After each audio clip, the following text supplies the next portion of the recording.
আসসালামু আলাইকুম। 18 বাংলা সংবাদে সবাইকে স্বাগত জানাচ্ছি। সাথে আছি নাজিয়াত শাহরিন। শুরুতেই বিআরবি কেবল সংবাদ শিরোনাম। চিকিৎসা গ্রহণ করতে পারছেন খালেদা জিয়া, ডাক্তার জাহিদ। গুজবে কান না দেওয়ার অনুরোধ এভারকেয়ার হাসপাতালের সেনা, নৌ, বিমান ও পুলিশ প্রধান।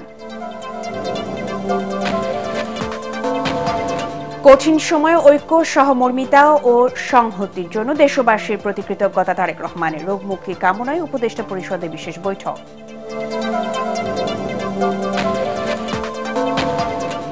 দেশে ফিরতে ট্রাভেল পাস চাননি তারেক রহমান। পররাষ্ট্র উপদেষ্টা, কোনো ঝুঁকি নেই, স্ট্যাটাস অনুযায়ী তিনি নিরাপত্তা পাবেন, জানালেন স্বরাষ্ট্র উপদেষ্টা। নির্বাচনের প্রচারণা পুরোপুরি জমে না উঠলেও ভোটারদের দ্বারে দ্বারে যাচ্ছেন ঢাকা 15 আসনে জামায়াত ও বিএনপির প্রার্থী, দিচ্ছেন নানা প্রতিশ্রুতি। গণতান্ত্রিক মূল্যবোধের চর্চা ও রাজনৈতিক সংস্কৃতির আমূল পরিবর্তন না হলে সুষ্ঠু নির্বাচন সম্ভব নয়, নাগরিক সমাজের প্রতিনিধিদের অভিমত।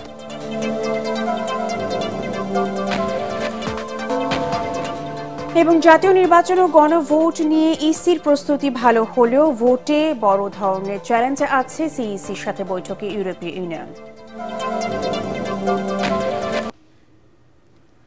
শুনছিলেন বিআরবি কেবল সংবাদ শিরোনাম, এবারে বিস্তারিত। এভারকেয়ার হাসপাতালে চিকিৎসাধীন বিএনপি চেয়ারপারসন বেগম খালেদা জিয়ার শরীর চিকিৎসা গ্রহণ করতে পারছেন বলে জানিয়েছেন তার ব্যক্তিগত চিকিৎসক ডাক্তার এজেডএম জাহিদ হোসেন। হাসপাতালের সামনে ব্রিফিংয়ে এ তথ্য জানিয়ে তিনি বলেন, বেগম জিয়ার চিকিৎসায় যুক্ত হতে ঢাকায় আসছেন যুক্তরাজ্যের চিকিৎসক দল। তার শারীরিক পরিস্থিতি নিয়ে কোনো রকম গুজবে কান না দিয়ে দেশবাসীকে দোয়া করার আহ্বান জানান ডাক্তার জাহিদ। এদিকে এভারকেয়ার হাসপাতালে বেগম জিয়ার নিরাপত্তার দায়িত্ব নিয়েছেন স্পেশাল সিকিউরিটি ফোর্স এসএসএফ। আরো জানাচ্ছেন মুশফিকুর রহমান। নেতাকর্মী আর দেশবাসীর উদ্বেগ উৎকণ্ঠার মধ্যে গুরুতর অসুস্থতা নিয়ে টানা 9 দিন যাবৎ এভারকেয়ার হাসপাতালে চিকিৎসাধীন আছেন বেগম খালেদা জিয়া। এর মধ্যেই মঙ্গলবার দুপুরে ব্যক্তিগত চিকিৎসক ডাক্তার এজেডএম জাহিদ হোসেন খালেদা জিয়ার সবশেষ শারীরিক অবস্থা নিয়ে গণমাধ্যমে ব্রিফ করেন। তিনি জানান, বেগম জিয়ার শারীরিক নানা জটিলতা বিবেচনায় প্রয়োজনীয় চিকিৎসা দেয়া হচ্ছে এবং রোগীর শরীর তা গ্রহণ করতে পারছে। আল্লাহর অশেষ মেহেরবানিতে ডাক্তাররা যে চিকিৎসা দিচ্ছেন সেই চিকিৎসা উনি গ্রহণ করতে পারছেন। কোনো ধরনের গুজব ছড়ানো এবং গুজবে কান না দেওয়ার জন্য বিনীতভাবে পরিবারের পক্ষ থেকে, দলের পক্ষ থেকে আপনাদেরকে আমরা অনুরোধ করছি। তিনি আরো বলেন, বেগম জিয়ার সার্বিক পরিস্থিতি পর্যবেক্ষণে যুক্তরাজ্য থেকে আসা চিকিৎসকদের সাথে আলোচনা করে মেডিকেল বোর্ড তাকে বিদেশে নেয়ার বিষয়ে সিদ্ধান্ত নেবে। ইউকে থেকে ওনাকে দেখার জন্য বিশেষজ্ঞ আসবেন এবং ওনারা দেখবেন। দেখার পরবর্তীতে ওনাকে যদি ট্রান্সফারেবল হয়, আমাদের যদি ট্রান্সফার করার প্রয়োজন পড়ে মেডিকেল বোর্ড মনে করে, তখনই ওনাকে সেই যথাযথ সময়ে ওনাকে চিকিৎসার জন্য দেশের বাইরে নিয়ে যাওয়া হবে। আমাদের সকল প্রস্তুতি আছে। দীর্ঘ 6 বৎসর যাবৎ আপনারা আমাদেরকে সহযোগিতা করেছেন। দেশনেত্রী বেগম খালেদা জিয়ার জন্য, সুস্থতার জন্য আপনাদের মাধ্যমে দেশ তথা সকল ধর্মের মানুষের প্রতি আমরা উদাত্ত আহ্বান জানাচ্ছি। এদিকে সাবেক 3 বারের প্রধানমন্ত্রী খালেদা জিয়ার নিরাপত্তা নিশ্চিত করতে এভারকেয়ার হাসপাতালে কাজ শুরু করেছে স্পেশাল সিকিউরিটি ফোর্স এসএসএফ। অন্যদিকে দলীয় প্রধানের রোগ মুক্তি কামনায় রাজধানী সহ সারা দেশে মিলাদ মাহফিল, সদকা ও দোয়ার আয়োজন করছে বিএনপি ও সহযোগী সংগঠন। রাজধানীর শ্যামলীতে নিজ বাসায় এমনই এক আয়োজনে বিএনপির সিনিয়র যুগ্ম মহাসচিব রুহুল কবির রিজভী বলেন, বেগম খালেদা জিয়ার অসুস্থতায় শুধু বিএনপি নয়, উদ্বিগ্ন সারা দেশের মানুষ। অনেক চক্রান্তকারীরা তাকে দেশ থেকে সরিয়ে দেওয়ার চেষ্টা করেছে, তারপরেও তিনি অটল মনোভাব নিয়ে, মনোবল নিয়ে তিনি মানুষের নেতৃত্ব দিয়ে গেছেন। তাই আজকে সারা দেশে, শুধু বিএনপি বলে না, এর বাইরেও সাধারণ মানুষ বেদনার্ত হয়ে পড়েছে তার এই গুরুতর অবস্থায়।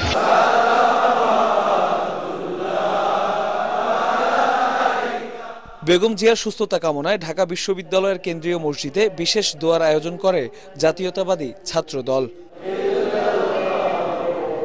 মুশফিকুর রহমান, এটিএন বাংলা, ঢাকা।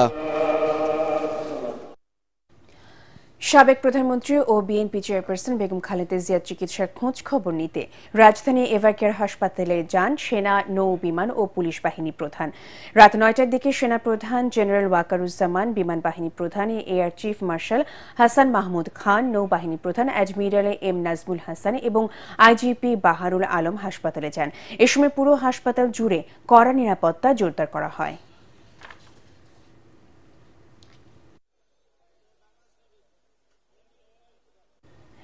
এই মুহূর্তে এভারকেয়ার হাসপাতালের সামনে আছেন আমাদের সহকর্মী ইমদাদুল্লাহ বাবু।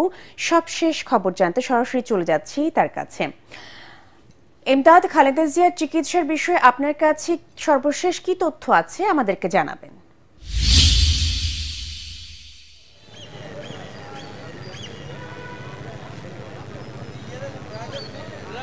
নাজিয়াত, সবশেষ তথ্য হচ্ছে তার অবস্থা এখনো অপরিবর্তিত রয়েছে, অর্থাৎ গতকালকে যে তার অবস্থাটি ছিল এবং সকাল থেকে যেমন তিনি ছিলেন সেই একই অবস্থায় তিনি রয়েছেন। তার কোনো উন্নতি হয়নি বলা চলে, তবে তার শরীর যে চিকিৎসা দেওয়া হচ্ছে সেই চিকিৎসাটি গ্রহণ করছে, অর্থাৎ আশা করা হচ্ছে এভাবে যদি চলতে থাকে তাহলে তার শারীরিক অবস্থার উন্নতি হতে পারে। তবে কবে নাগাদ সেই উন্নতিটি হবে এবং কবে তিনি একেবারেই সুস্থ হয়ে উঠবেন এইরকম কোনো কিছুই কিন্তু চিকিৎসকরা বলতে পারতেছেন না।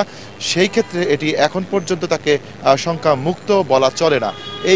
এই অবস্থার মধ্যে দিয়েই কিন্তু তার চিকিৎসা চলছে করোনারি কেয়ার ইউনিট যেটি রয়েছে এভারকেয়ার হাসপাতাল সেখানে, এবং সেখানে তার যে বিশেষজ্ঞ চিকিৎসকরা রয়েছেন বাংলাদেশের তারা কিন্তু কাজ করছেন, তারা চিকিৎসায় সার্বক্ষণিক নজরদারি রেখেছেন এবং বিভিন্ন ধরনের ঔষধ যেগুলোর প্রয়োজন রয়েছে সেগুলো দিচ্ছেন। আপনি জানেন যে তার ফুসফুসের সংক্রমণটি সবচেয়ে বেশি মারাত্মক রূপ নিয়েছিল, সেই কারণে সেটি সংক্রমণটি কিভাবে নিবৃত্ত করা যায় এই বিষয়ে আসলে সবচেয়ে বেশি কনসার্ন রয়েছেন চিকিৎসকরা, এবং এটি তার হার্টে কিছুটা সমস্যা তৈরি করেছে এবং সেই সমস্যা কিভাবে দূর করা যায় সেই বিষয়ে আসলে তারা কাজ করছেন।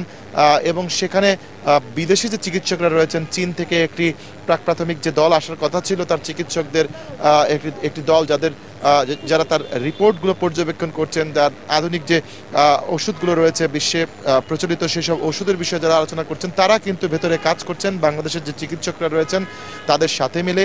একই সাথে আগামীকাল সকাল নাগাদ যুক্তরাজ্যের যে লন্ডন ক্লিনিকে তিনি চিকিৎসা নিয়েছিলেন সেখানকার যে বিশেষজ্ঞ চিকিৎসক যারা রয়েছেন তাদের ঢাকায় আসার কথা রয়েছে। আশা করা হচ্ছে সকালেই তারা এখানে এসে পৌঁছবেন এবং আসার পরে যে মেডিকেল বোর্ড রয়েছে বেগম খালেদা জিয়ার জন্য সেই মেডিকেল বোর্ডের সাথে তারা বসবেন এবং সেখানে পরবর্তী করণীয় কি হবে এটি নিয়ে আলোচনা করবেন। একই সাথে আপনাকে জানিয়ে রাখি যে এরই মধ্যে বেগম খালেদা জিয়াকে রাষ্ট্রীয় অতি গুরুত্বপূর্ণ ব্যক্তি হিসেবে ঘোষণা করা হয়েছে। সেই সুবাদে হাসপাতালের নিরাপত্তা একেবারেই একজন প্রধানমন্ত্রী কিংবা রাষ্ট্রপ্রধানের বেলায় যেরকম নেওয়া হয় ঠিক সেই রকম নিরাপত্তা ব্যবস্থা এখানে নেওয়া হয়েছে। হাসপাতালের ভেতরে বহিরাগত কাউকে ঢুকতে দেওয়া হচ্ছে না, এসএসএফ পুরো এলাকাটি নিয়ন্ত্রণে রেখেছে। একই সাথে হাসপাতালের চারপাশের যে এলাকা রয়েছে এখানেও আইন শৃঙ্খলা রক্ষাকারী বাহিনী মোতায়েন করা হয়েছে পর্যাপ্ত পরিমাণে। এছাড়াও এই আশপাশের এলাকা, হাসপাতালের দরজা এবং এর সামনে যে রাস্তাটি রয়েছে সেটি কর্ডন করে রাখা হয়েছে, একটি নির্দিষ্ট সীমানার ভেতরে কাউকে ঢুকতে দেওয়া হচ্ছে না। তো এখানে যারা আসছেন কেবলমাত্র হাসপাতালে যারা চিকিৎসা সেবা নিতে আসছেন কিংবা যাদের রোগী রয়েছে কিংবা জরুরি কোনো চিকিৎসার জন্য আসছেন এমন রোগী এই হাসপাতালে এখন প্রবেশ করতে পারছেন।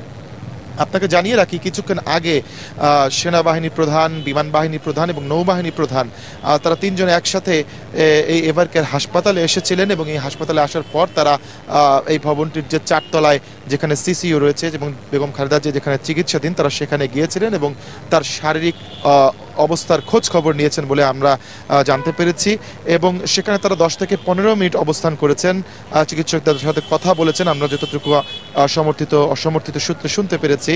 কিন্তু সেখানে কোনো গণমাধ্যমকে যেতে দেওয়া হয়নি, তারা বেরিয়ে গেছেন। বের হওয়ার সময়ও গণমাধ্যমের সাথে কোনো রকমের কথাবার্তা তারা বলেননি।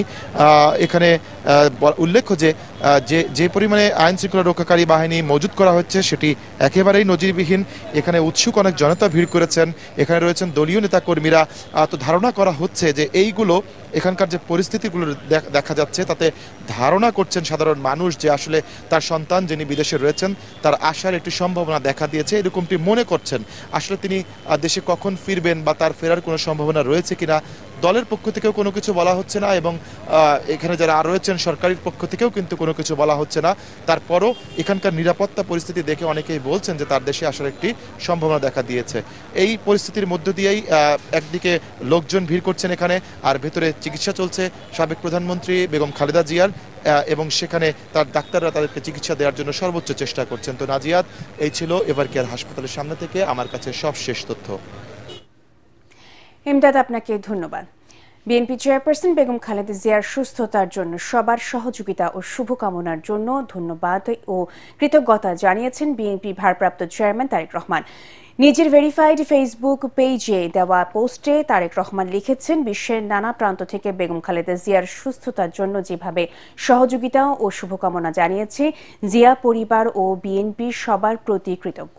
বিভিন্ন দেশের নেতারা, কূটনীতিকরা ও বন্ধুদের উদ্বেগ উৎকণ্ঠার পাশাপাশি বাংলাদেশের মানুষের অপরিসীম ভালোবাসা ও দোয়া আমাদের আবেগ অনুভূতিকে গভীরভাবে স্পর্শ করেছে। এই কঠিন সময়ে ঐক্য, সহমর্মিতা ও সংহতির জন্য প্রতিটি মানুষের প্রতি অসীম কৃতজ্ঞতা জানান তারেক রহমান।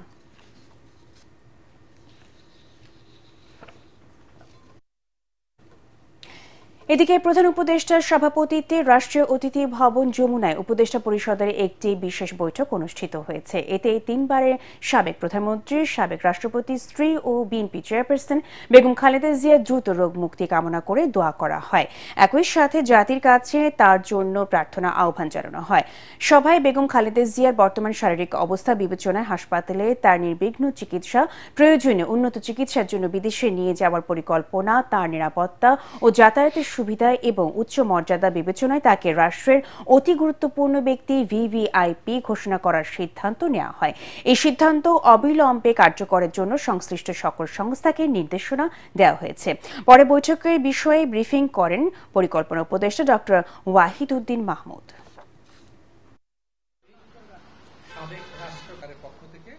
বেগম খালেদা জিয়ার বর্তমান শারীরিক অবস্থা বিবেচনায় হাসপাতালে তার নির্বিঘ্ন চিকিৎসা, প্রয়োজনে উন্নত চিকিৎসার জন্য বিদেশে নিয়ে যাওয়ার পরিকল্পনা, তার নিরাপত্তা ও যাতায়াতের সুবিধা এবং উচ্চ মর্যাদা বিবেচনায় তাকে রাষ্ট্রের অতি গুরুত্বপূর্ণ ব্যক্তি ভিভিআইপি ঘোষণা করার সিদ্ধান্ত নেওয়া হয়। এই সিদ্ধান্ত অবিলম্বে কার্যকরের জন্য সংশ্লিষ্ট সকল সংস্থাকে নির্দেশনা প্রদান করা হয়। দল বা পরিবার সিদ্ধান্ত নিলে বিএনপি চেয়ারপারসন বেগম খালেদা জিয়াকে চিকিৎসার জন্য বিদেশে পাঠাতে সরকার প্রয়োজনীয় ব্যবস্থা ও সহযোগিতা করবে বলে জানিয়েছেন পররাষ্ট্র উপদেষ্টা তৌহিদ হোসেন। নিজ দপ্তরে সাংবাদিকদের তিনি জানান, বিএনপি ভারপ্রাপ্ত চেয়ারম্যান তারেক রহমানের দেশে ফেরার বিষয়ে সরকারের কাছে কোনো তথ্য নেই। দেশে ফিরতে তিনি এখনো ট্রাভেল পাস চাননি, তবে চাইলেই ইস্যু করা হবে বলেও জানান উপদেষ্টা। ডাক্তাররা বললে তখন তো নিয়ে যাওয়া হবে, প্রস্তুতি আছে, যদি প্রয়োজন ডাক্তাররা বললে তখন তো নিয়ে যাওয়া হবে। না, এটা তো আমরা কনফার্ম হবো না, এটা তো ওই ওনার আত্মীয় স্বজন এবং পার্টির লোকেরা কনফার্ম করবে বাড়ি নিয়ে যাওয়া হচ্ছে কিনা। অ্যারেঞ্জমেন্ট আছে। তার মানে তারেক রহমানের আশা নেই, কোনো সুনির্দিষ্ট তথ্য নাই? না, কোনো সুনির্দিষ্ট তথ্য নেই। বাংলাদেশে তারেক রহমানের কোনো ঝুঁকি নেই, তিনি স্ট্যাটাস অনুযায়ী নিরাপত্তা পাবেন বলে জানালেন স্বরাষ্ট্র উপদেষ্টা জাহাঙ্গীর আলম চৌধুরী। তিনি বলেন, দেশের গুরুত্বপূর্ণ ব্যক্তি সহ সবার নিরাপত্তা নিশ্চিত করবে সরকার। উপদেষ্টা জানান, বিডিআর হত্যাকাণ্ডে তদন্ত কমিশনের রিপোর্ট গুরুত্ব সহকারে দেখছে স্বরাষ্ট্র মন্ত্রণালয়। সচিবালয়ে কোর কমিটির বৈঠক শেষে এসব কথা বলেন তিনি। রিপোর্টে জানাচ্ছেন মাহবুব কবির চপল। বিএনপির ভারপ্রাপ্ত চেয়ারম্যান তারেক রহমান দেশে ফিরছেন এমন একটি ভিডিও সামাজিক যোগাযোগ মাধ্যমে ভাইরাল হয়েছে। যদিও এর সত্যতা নিশ্চিত হওয়া যায়নি, তবে তার ফেরা যে কতটা গুরুত্বপূর্ণ সেটা আন্দাজ করা যাচ্ছে। একদিকে বেগম জিয়ার রোগ নিয়ে উদ্বিগ্নতা, অন্যদিকে তারেক রহমানের ফেরা নিয়ে কৌতূহল রয়েছে বিএনপির নেতাকর্মী ও সমর্থকদের মধ্যে। 17 বছর পর তিনি দেশে ফিরলে নিরাপত্তা কেমন হবে, এমন প্রশ্নে স্বরাষ্ট্র উপদেষ্টা জানান, তাকে স্ট্যাটাস অনুযায়ী নিরাপত্তা দেয়া হবে। সবার একটা স্ট্যাটাস তো থাকে, ওই রকম একটা বাংলাদেশে কারো কোনো নিরাপত্তার কোনো শঙ্কা নেই। আমরা সবার জন্যই প্রস্তুত, স্বরাষ্ট্র মন্ত্রণালয় সবার জন্য প্রস্তুত আছে। এবং স্পেশালি যাদের জন্য দরকার তাদের জন্য স্পেশাল যেটা দেওয়ার দরকার ওইটার জন্য আমরা প্রস্তুত আছি। এটা আমরা করছি, আপনার তো ছিল, আপনি চাইলে আপনার উদ্যম, আমি বলছিলাম না, আপনি তো চাইলেন না এখনো। বিএনপি চেয়ারপারসন বেগম খালেদা জিয়াকে ভিভিআইপির মর্যাদা এতদিন পর কেন দেয়া হলো সেই প্রশ্ন এড়িয়ে যান স্বরাষ্ট্র উপদেষ্টা। এটার ক্ষেত্রে আমি কিছু বলতে পারবো না, এই ক্ষেত্রে যাদের এটা দেওয়ার তারা এটার ক্ষেত্রে বলতে পারবো। বিডিআর হত্যাকাণ্ডের ঘটনায় স্বাধীন তদন্ত কমিশন যে রিপোর্ট দিয়েছে সে অনুযায়ী ব্যবস্থা নেওয়া হবে বলে জানান স্বরাষ্ট্র উপদেষ্টা। এই স্বরাষ্ট্র মন্ত্রণালয় এটা খুব সিরিয়াসলি দেখতেছে এবং এটা আপনি দেখছেন ওই ভলিউম কতগুলি, এগুলি আমাদের সম্পূর্ণটা পড়া হয় নাই, পড়া হওয়ার পরে ওনাদের যে রিকমেন্ডেশন এটা অবশ্যই বাস্তবায়ন করতে হবে। তিনি জানান নির্বাচন সামনে রেখে ঝুঁকিপূর্ণ কেন্দ্র চূড়ান্ত করা হচ্ছে, প্রস্তুতি নিচ্ছে আইনশৃঙ্খলা বাহিনী। দাবি করেন এসপি বদলি ও পদায়নে কোনো দলের স্বার্থ দেখা হয়নি। আমার কাছে কেউ কোনো অভিযোগ করে না, আমার কাছে কেউ একটা অভিযোগ করে না, সত্যি কথা। মাহবুব কবির চপল, এটিএন বাংলা, ঢাকা। তারেক রহমানের দেশে ফেরার সিদ্ধান্ত তার একান্ত ব্যক্তিগত এবং পারিবারিক বলে জানিয়েছেন বিএনপির স্থায়ী কমিটির সদস্য আমির খসরু মাহমুদ চৌধুরী। রাজধানী গুলশানের একটি হোটেলে সেমিনার শেষে সাংবাদিকদের তিনি একথা বলেন। তারেক রহমানের বিদেশে অবস্থান করায় বিএনপির রাজনীতি বা জাতীয় নির্বাচনে কোনো নেতিবাচক প্রভাব ফেলবে না বলেও দাবি করেন আমির খসরু। এর আগে সেমিনারে আমির খসরু বলেন, দেশের সকল মানুষকে যুক্ত করা না গেলে দেশের সার্বিক উন্নয়ন সম্ভব নয়। তারেক রহমান সাহেবের নিজের সিদ্ধান্ত, এটা উনি ওনার পরিবার, এটা আমাদের এটা নিয়ে বোধহয় খুব বেশি অতি আগ্রহ কিছু কিছু লোক প্রকাশ করছে, তো এটা দরকার নেই। এটা ওনার পরিবার, ওনার মা, ওনাদের মধ্যে ওনার মার প্রতি ভালোবাসা, ওনাদের পারিবারিক সিদ্ধান্ত, এগুলো একান্ত ওনাদের নিজে। ওনার প্রতি যে দেশবাসী এবং বিশ্ববাসীর যে ভালোবাসা এবং সম্মান, এটারই প্রতিফলন যে উনি বাংলাদেশের জন্য কি করছেন, বাংলাদেশের জনগণের জন্য কি করছেন, গণতন্ত্রের জন্য কি করেছেন, এটা আজকে সকলের কাছে স্বীকৃতি। এখন দেখবেন সালাম স্টিল ভোটের গাড়ি।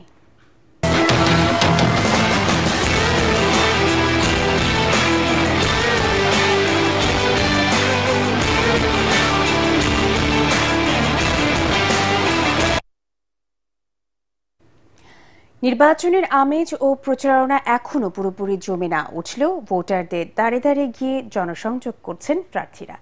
দলীয় সভা, উঠান বৈঠক, মিলাদ ও দোয়া মাহফিল, সামাজিক কাজের মাধ্যমে ব্যস্ত সময়ে পার করছেন ঢাকা 15 আসনে জামায়াতের প্রার্থী দলের আমির ডাক্তার শফিকুর রহমান এবং বিএনপি প্রার্থী শফিকুল ইসলাম মিল্টন। আসনের বিভিন্ন এলাকা ঘুরে মানুষের কথা শুনছেন এবং সমস্যা সমাধানের চেষ্টা করছেন, দিচ্ছেন নানা আশ্বাস। বিস্তারিত জানাচ্ছেন ইয়াসিন রানা। মিরপুর, কাফরুল, ভাসানটেক ও শেরেবাংলা নগর থানার একাংশ নিয়ে গঠিত ঢাকা 15 আসন। এখানে ভোটার সংখ্যা প্রায় 4 লাখ হলেও বসবাস করেন 10 লাখেরও বেশি মানুষ। দীর্ঘদিন ধরে জলাবদ্ধতা, খারাপ রাস্তা, গ্যাস পানি না থাকা সহ নানা সমস্যায় জর্জরিত এলাকার বাসিন্দারা। নির্বাচন উপলক্ষে প্রার্থীরা বিভিন্ন এলাকায় যেয়ে ভোটারদের কথা শুনছেন, পক্ষে সমর্থন নেয়ার চেষ্টা করছেন। ছাত্র, যুবক, নারী ও বিভিন্ন ব্যবসায়ীদের নিয়ে উঠান বৈঠক, ঘরোয়া বৈঠক করছেন প্রার্থীরা। মঙ্গলবার এই আসনের ওষুধ ব্যবসায়ীদের সাথে বৈঠক করেন জামাতের প্রার্থী দলের আমির ডাক্তার শফিকুর রহমান। সমাজের সবাইকে নিয়ে ইনসাফের ভিত্তিতে বাংলাদেশ গড়ার আহ্বান রেখে দাঁড়িপাল্লা প্রতীককে বিজয়ী করার আহ্বান রাখেন তিনি। আল্লাহ পাকের ইচ্ছায় এবং আপনাদের ভালোবাসায়, এদেশের জনগণের ভালোবাসায় এ দায়িত্ব যদি আমাদের উপরে আসে রাষ্ট্র পরিচালনা, আমরা গুরুত্বপূর্ণ কাজগুলাতে হাত দেওয়ার আগে অবশ্যই সংশ্লিষ্ট অংশীজনদের সাথে আগে বসবো, তাদের মুখ থেকে বাস্তবধর্মী কথাগুলা শুনবো, সেগুলাকে আমলে নিব, তারপরে অগ্রাধিকার ভিত্তিতে ইনশাআল্লাহ কোনটার পর কোনটা হবে সেটা আপনাদেরকে জানিয়েই করা হবে ইনশাআল্লাহ। এদিকে প্রতিদিনই একাধিক এলাকায় প্রচারণা ও উঠান বৈঠক করছেন বিএনপির প্রার্থী শফিকুল ইসলাম মিল্টন। ভোটারদের কাছে যাওয়ার পাশাপাশি দলকে শক্তিশালী করে নির্বাচনের মাঠ গোছাচ্ছেন তিনি। সকল রাজনৈতিক দলকে নিয়ে আমরা একটা স্থিতিশীল রাজনীতি করতে চাই, যাতে করে পিছনের মতো আর ফ্যাসিস্টের জন্ম না হয়, আমরাও যাতে কেউ এই ফ্যাসিস্ট আচরণ কারোর সাথে না করি। এই জন্য সকলের সমন্বয়ে একটা ভালো সমাজ গঠনে সকল রাজনৈতিক দল সকল সামাজিক সংস্থাকে একসাথে করে আমি কাজ করতে চাই। অবাধ ও সুষ্ঠু নির্বাচনের মাধ্যমে শান্তিপূর্ণভাবে পছন্দের প্রার্থীকে ভোট দিতে পারবেন, এমনটাই প্রত্যাশা ভোটারদের। ইয়াসিন রানা, এটিএন বাংলা, ঢাকা। দর্শক, সালাম স্টিল ভোটের গাড়ি নিয়ে চাঁদপুরের বাইতুল আমির চত্বরে আছেন সহকর্মী আলী আসগর ইমন। সেখান থেকে ভোটের মাঠের পরিস্থিতি জানাচ্ছেন তিনি।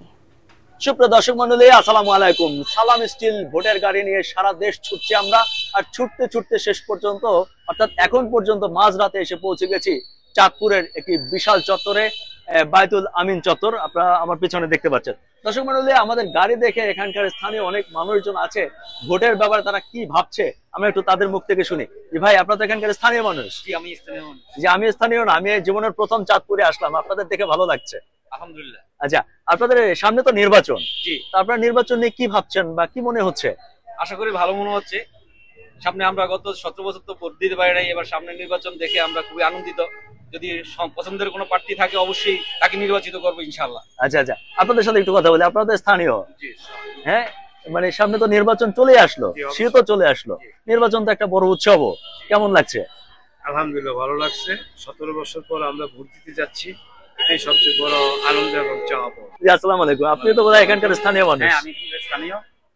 আমরা দীর্ঘদিন ভোট দিতে পারি নাই, আমরা আশা করবো সামনে যে সুষ্ঠু নির্বাচন হবে এবং আমরা পছন্দের প্রার্থীকে আমরা নির্বাচিত করবো ইনশাআল্লাহ, করতে পারবো ভোটের মাধ্যমে। আচ্ছা, ভোট কি মনে হচ্ছে এবার ভালো হবে? তো আশা করি ভালো হবে, যেহেতু গভর্নমেন্ট বেশ অনেকগুলো পদক্ষেপ নিয়েছে যাতে সুষ্ঠুভাবে নির্বাচন হয়। জি। যে দর্শক মন্ডলী, আপনাদেরকে আরেকটা সুখবর দেই।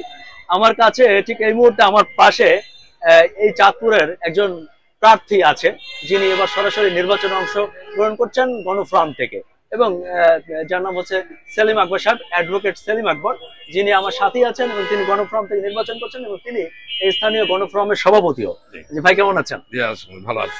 আপনি তো নির্বাচন করবেন, প্রস্তুতি কেমন? নির্বাচনের প্রস্তুতি নিয়েছি এবং সেই অনুসারে কাজও করছি।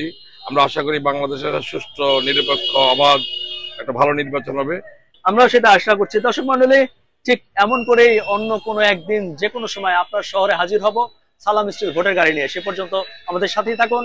আলী আসগর ইমন, এটিএন বাংলা, চাঁদপুর। ফরিদপুর 4 আসনে বিএনপি মনোনীত প্রার্থী শহীদুল ইসলাম বাবুলের সমর্থনে উঠোন বৈঠক অনুষ্ঠিত হয়েছে। ভাঙ্গা উপজেলার ঘাড়োয়া ইউনিয়নের মধু মুন্সির বাড়িতে এই বৈঠক হয়। এ সময় ফরিদপুর 4 আসনের বিএনপি প্রার্থী কৃষক দলের সাধারণ সম্পাদক শহীদুল ইসলাম বাবুল সবাইকে ধানের শীষে ভোট দেওয়ার আহ্বান জানান। উঠোন বৈঠকে ঘাড়োয়া ইউনিয়ন পরিষদের চেয়ারম্যান মনসুর মুন্সি শহীদুল ইসলাম বাবুলের হাতে ফুল দিয়ে বিএনপিতে যোগ দেন।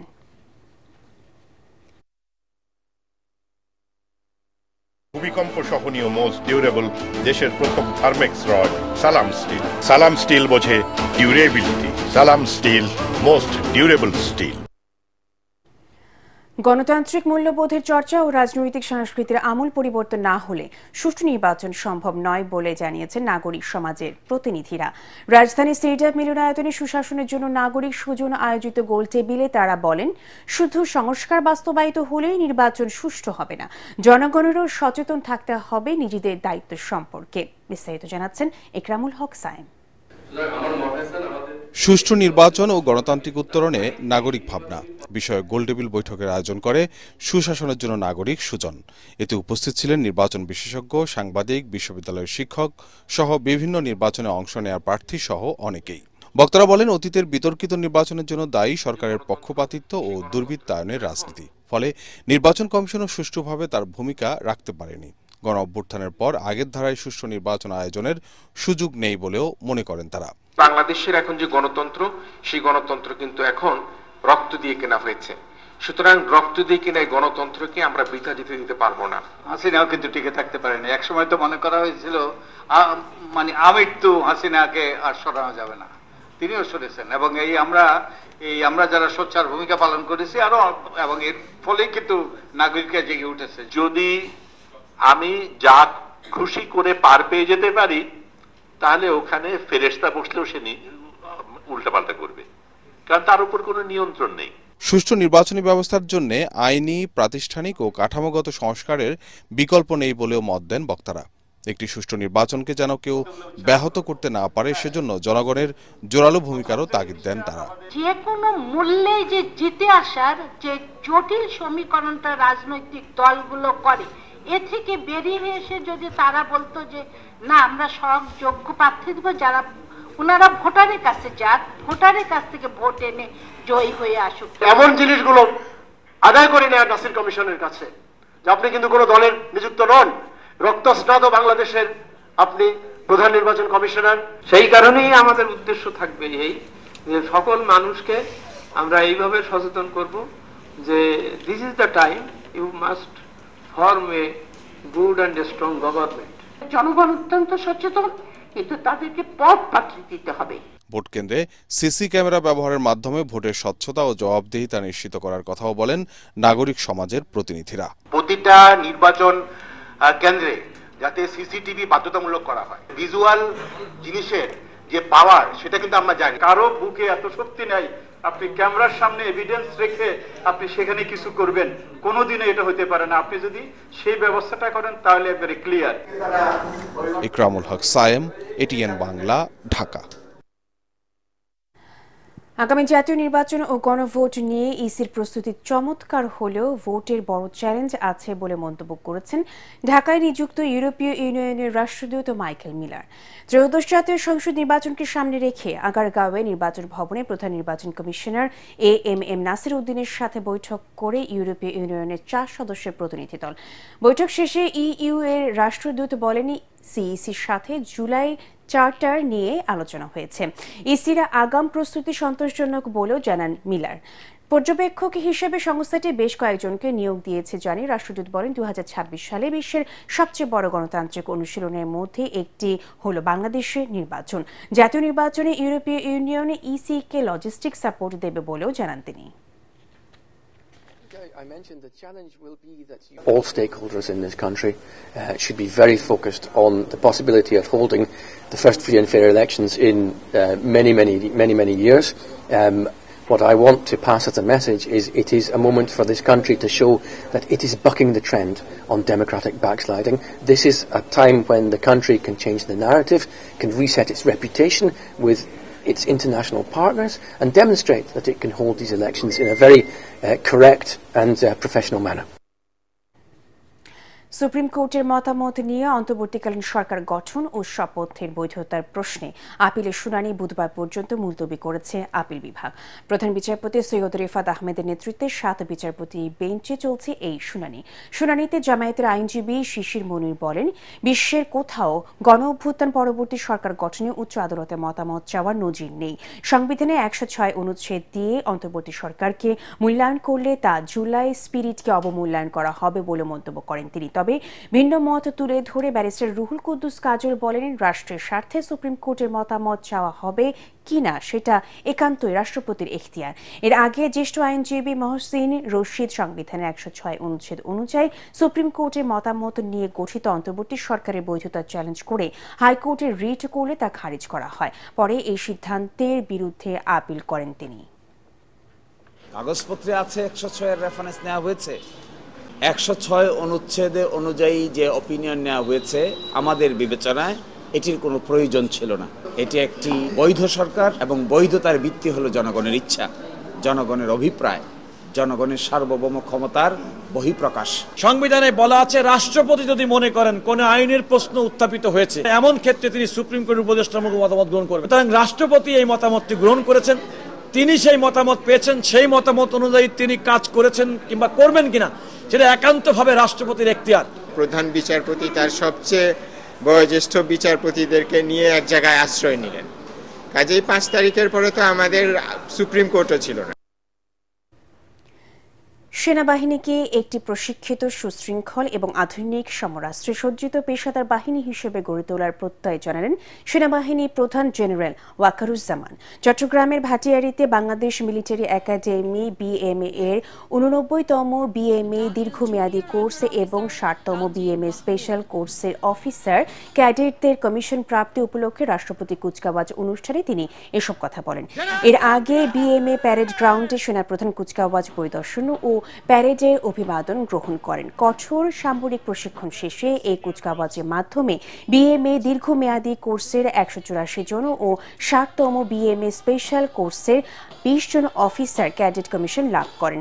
নবীন সেনা কর্মকর্তাদের মধ্যে 183 জন পুরুষ ও 21 জন মহিলা। পরে প্রশিক্ষণ সমাপনকারী ক্যাডেটরা দেশের স্বাধীনতা ও সার্বভৌমত্ব রক্ষায় আনুষ্ঠানিক শপথ নেন। অনুষ্ঠানে উচ্চপদস্থ সামরিক ও বেসামরিক কর্মকর্তা, সদ্য কমিশন প্রাপ্তদের পিতামাতা, অভিভাবক এবং গণ্যমান্য ব্যক্তিরা উপস্থিত ছিলেন। আমাদের সততা, সত্যবাদিতা, কর্তব্যনিষ্ঠা এবং কঠোর পরিশ্রম দ্বারা সেনাবাহিনীর উপর অর্পিত সকল দায়িত্ব তোমরা অত্যন্ত আন্তরিকতা এবং পেশাদারিত্বের সাথে পালন করবে। তোমাদেরকে যে কোনো ধরনের চ্যালেঞ্জ গ্রহণের জন্য সর্বদা প্রস্তুত থাকতে হবে। সামরিক চেতনা ও মূল্যবোধকে সমুন্নত রাখতে এবং যে কোনো সিদ্ধান্ত গ্রহণের ক্ষেত্রে দেশপ্রেমকে সর্বাধিক গুরুত্ব দিতে হবে। পূবালী ব্যাংক বাণিজ্য সংবাদ।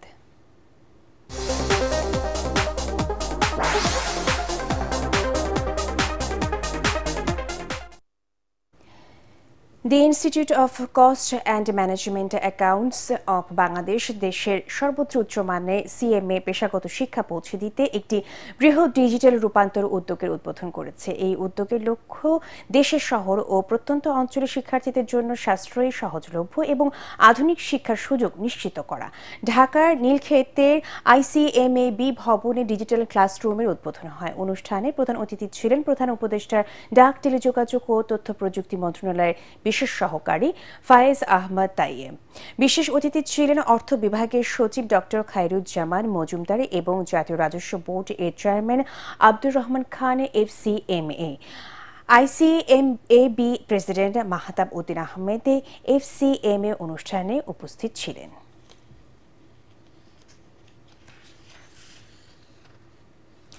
সামাজিক নিরাপত্তা কর্মসূচিতে আদিবাসীদের অন্তর্ভুক্তি নিশ্চিতে সুশাসন জোরদার করার আহ্বান জানিয়েছেন ট্রান্সপারেন্সি ইন্টারন্যাশনাল বাংলাদেশ TIB। ধানমন্ডিতে TIB কার্যালয়ে আয়োজিত সংবাদ সম্মেলনের সংস্থার নির্বাহী পরিচালক ডক্টর ইফতেখারুজ্জামান বলেন, রাষ্ট্রের সামাজিক নিরাপত্তা কর্মসূচি বৈষম্যহীনভাবে সব নাগরিকের কাছে পৌঁছানোর কথা, কিন্তু কাঠামোগত দুর্বলতা, উপাত্তের অভাব এবং স্থানীয় ক্ষমতা দ্বন্দ্বের কারণে আদিবাসী জনগোষ্ঠী এখনও প্রকৃত সুবিধা থেকে বঞ্চিত। সুনির্দিষ্ট জাতিগোষ্ঠী ভিত্তিক ডাটাবেস না থাকায় প্রকৃত উপকারভোগীদের বড় অংশ কর্মসূচির বাইরে রয়েছে বলেও জানান তিনি। এ সময় রাজনৈতিক প্রভাবমুক্ত, স্বচ্ছ উপকারভোগী নির্বাচন সহ বেশ কয়েকটি সুপারিশ তুলে ধরা হয়। সন্ধানী লাইফ ইন্স্যুরেন্স আন্তর্জাতিক সংবাদ।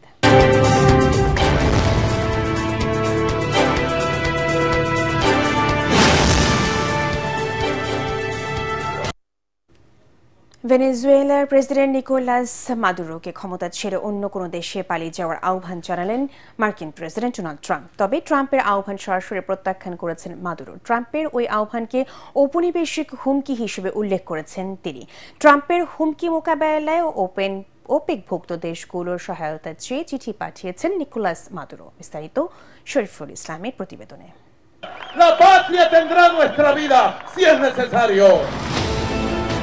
We know every route. We know every route. We know the addresses of every drug lord. মার্কিন প্রেসিডেন্ট ডোনাল্ড ট্রাম্প ও ভেনেজুয়েলার প্রেসিডেন্ট নিকোলাস মাদুরোর মধ্যে বিরোধ রাষ্ট্র থেকে এখন জড়িয়ে পড়েছে ব্যক্তিগত দ্বন্দ্বে। ক্যারিবীয় অঞ্চলের এই দেশটিতে মার্কিন সামরিক অভিযানের প্রস্তুতির পাশাপাশি মাদুরোকে ক্ষমতা ছাড়তে সরাসরি হুমকি দিচ্ছেন ট্রাম্প।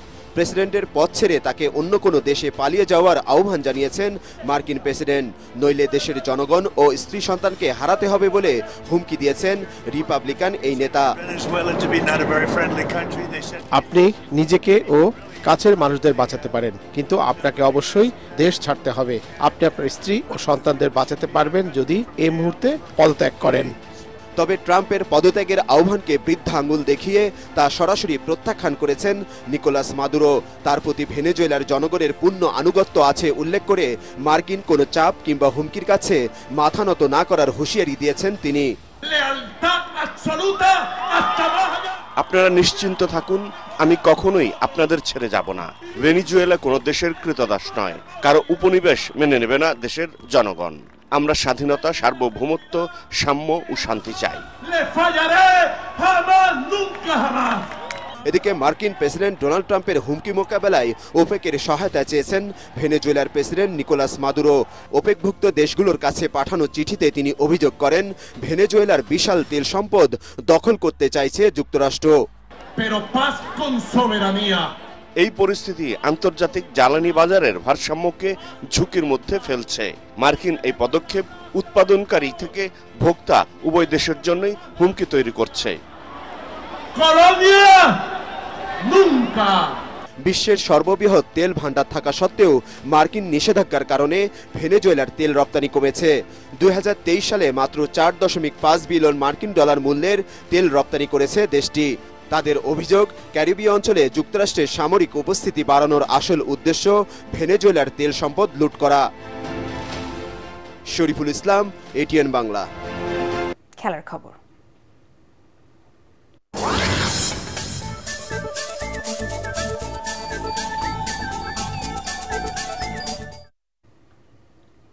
চট্টগ্রামে তৃতীয় টি-20তে দাপুটে পারফরম্যান্সে আয়ারল্যান্ডকে 8 উইকেটে হারিয়ে 2-1 ব্যবধানে সিরিজ জিতল বাংলাদেশ। প্রথমে ব্যাট করে মাত্র 117 রানে অল আউট হয় আয়ারল্যান্ড। জবাবে 2 উইকেটে 119 রান সংগ্রহ করে 18 বল বাকি থাকতেই জয় পায় লিটন দাসের দল।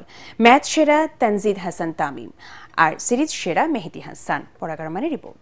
ব্যাটে বলে দারুণ নৈপুণ্য দেখিয়ে শেষ টি-20 ম্যাচে আয়ারল্যান্ডকে কোনো পাত্তাই দেয়নি বাংলাদেশ।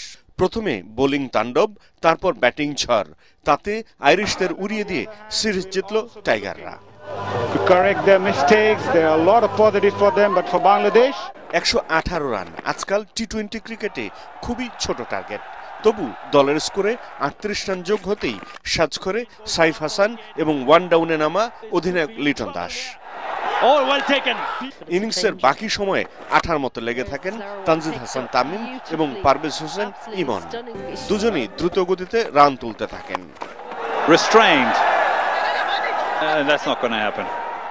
শেষ পর্যন্ত ক্রেইগ ইয়াংকে ছক্কা মেরে 35 বলে 50 পূরণ করা তানজিদ 55 রানে অপরাজিত থাকেন।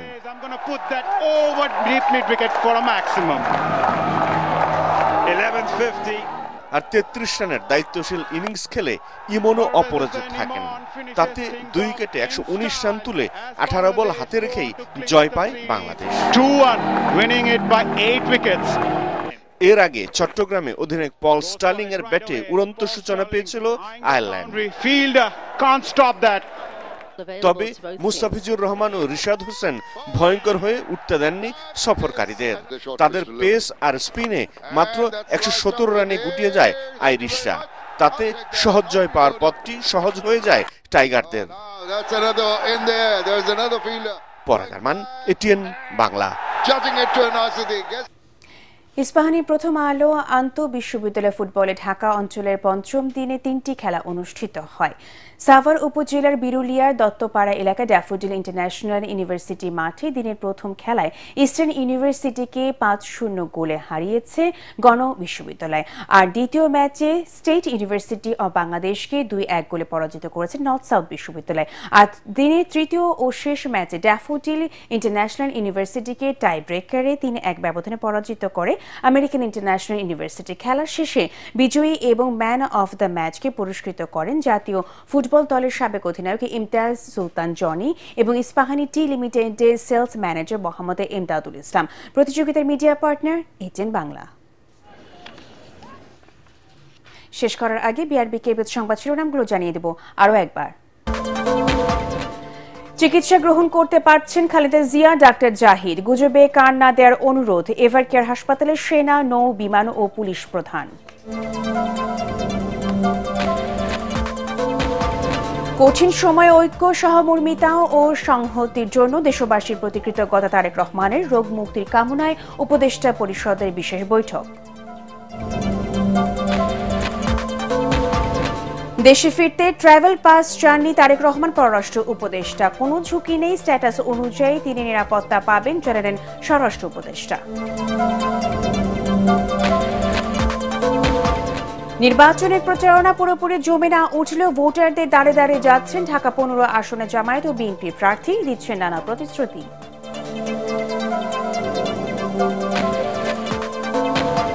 গণতান্ত্রিক মূল্যবোধের চর্চা ও রাজনৈতিক সংস্কৃতির আমূল পরিবর্তন না হলে সুষ্ঠু নির্বাচন সম্ভব নয়, নাগরিক সমাজের প্রতিনিধিদের অভিমত। এবং জাতীয় নির্বাচন ও গণভোট নিয়ে ইসির প্রস্তুতি ভালো হলেও ভোটে বড় ধরনের চ্যালেঞ্জ আছে, সিইসির সাথে বৈঠকে ইউরোপীয় ইউনিয়ন। পরবর্তী সংবাদ দেখার আমন্ত্রণ জানিয়ে এখনকার মতো শেষ করছি। এটিএন বাংলা সংবাদ ইউটিউবে দেখতে ব্রাউজ করুন youtube/18 বাংলা নিউজ। ধন্যবাদ সবাইকে।